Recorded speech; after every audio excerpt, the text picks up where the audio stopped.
எல்லோருக்கும் ஏதோ ஒன்று லட்சியமாய் இருக்கக்கூடும். எல்லோரும் ஏதோ ஒன்றை எதிர்பார்த்து வாழ்கின்றோம். நாம் எல்லோரை போல எனக்கும் கூட கொள்கை உண்டு. சாகும் போதும் திமுக காரனாக சாக வேண்டும், சாகும் வரை திமுகவிற்கு உழைக்க வேண்டும். இருவண்ண கொடியின் கீழ் இயங்குகின்ற எண்ணம் கொண்டு முன்னை நான் வாழ்ந்த போதும் பின்னை இன்று வாழும் போதும் என்னவோ திமுக கழகத்திடம் என்னையே இழந்து போனேன்.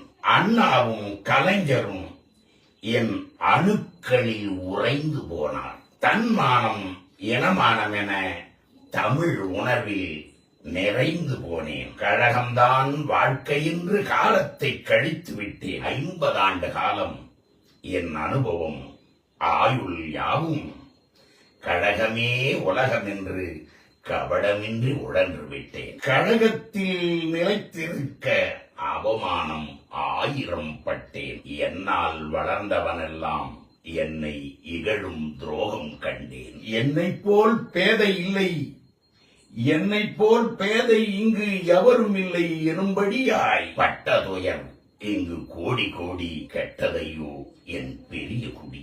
ஆனாலும் வருத்தமில்லை. 1000 துயர் வந்த போதும் கழகமே வாழ்க்கையாக காலத்தை முடித்து வைப்பேன். எந்த எதிர்பார்ப்பும் இல்லை எனக்கு இங்கே இந்த மண்ணில். நண்பர்களே, நாளை முடிந்தால் சந்திப்போம். அறியாமை அடிமைத்தனம் விலக்கு, பகுத்தறிவு சுயமரியாதை பழக்கு, மானமும் அறிவும் மனிதர்க்கு அழகு. நன்றி, வணக்கம்.